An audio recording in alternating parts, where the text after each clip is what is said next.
You've described a situation that's become more and more fractured and more divided. So I want to ask Senator Torricelli, that's sort of where we began, is that there's, as Linda described, there are people in their own, are sort of fighting each other half the time and fighting the main enemy the rest of the time. What's your perspective on what's needed to coalesce, focus, and unite the opposition? Well, first, there's no better place for a politician to be than be the last speaker on the last panel, because I can say the most outrageous thing and no one's going to be able to contradict me. So thank you for the order of speaking. You're welcome. Being the last panel and having heard all the others kind of begs the question, what are we all doing here? And my guess is that the number of reasons to be here is almost exactly equal to the number of people in the room. Many of you have suffered extraordinary tragedies and the murder of members of your family. Most have seen the enslavement of your country. Many of you have seen generations lose economic, political, and personal hope. And some of you have natural allies from around the world. I will confess that I joined this movement because through most of my life I've seen the world through a simple prism, that which was good for the United States and that which was not. Over time, my affection for this cause has become more complex as you learn of the suffering, the tragedies, the complexities, the people, the culture. And many of you may have traveled the same road. But nevertheless, there are a lot of rooms around the world where people are gathering to discuss Iran. Why be in this one? There are many roads where the world deals with its political problems. Every historic circumstance has its own resolution. And the tragedy in Iran could be solved as a result of international conflict, like the end of fascism in Europe. But I doubt it. An Iranian-American, Iranian-European military confrontation, because of the nuclear accords being violated, is possible, but I doubt it. There could be another regional military confrontation that results in the fall of Tehran, but given Iranian military power, probably not. The regime could heal itself and evolve, but there's no evidence of that.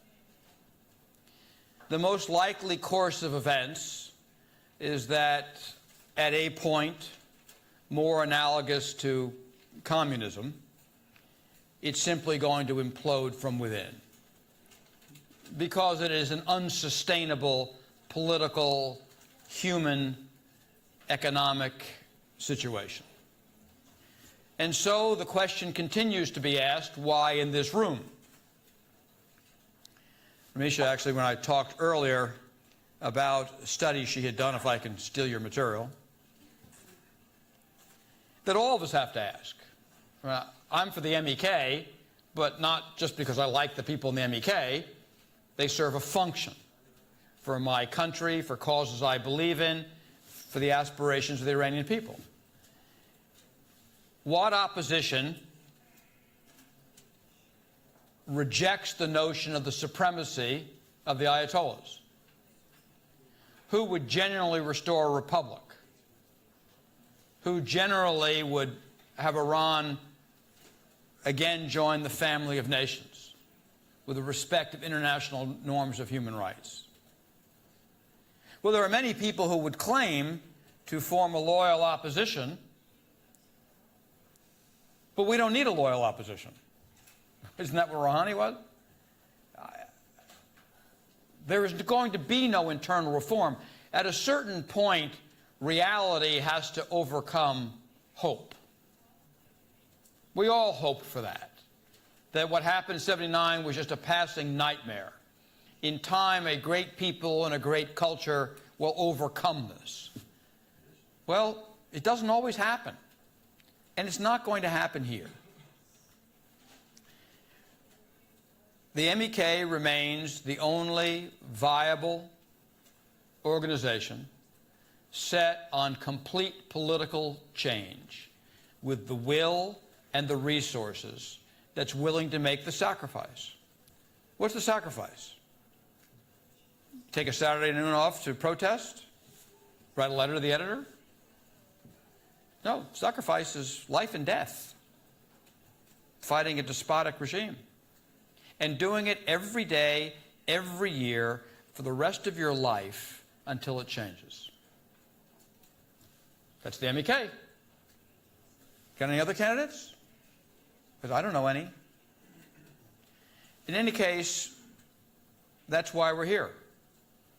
Because we have refused to give up on the notion that Iran can take its rightful place in the world and that the Iranian people and their children can again claim the future. And these discussions every year, while they may be long and sometimes painful, are how movements decide on strategies, grow, and flourish. I know to each of you who watch this every day, this year may seem like last year and the year before and 10 years before. That's because you don't have perspective. Watch it from a distance. It is growing. It's growing. When I became involved in the MEK, it was on the terrorist list of the United States, Canada, and Western Europe. When I joined the MEK, Mrs. Rajavi was not welcomed in foreign capitals.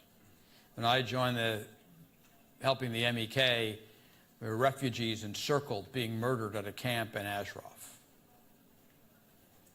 One by one, the obstacles have come down. Acceptance has grown from being banned to being heralded in Western capitals, from being on a terrorist list to being at the core of decision-making in the United States. It may seem glacial, but power is growing, forces are marshaling. This is going to happen.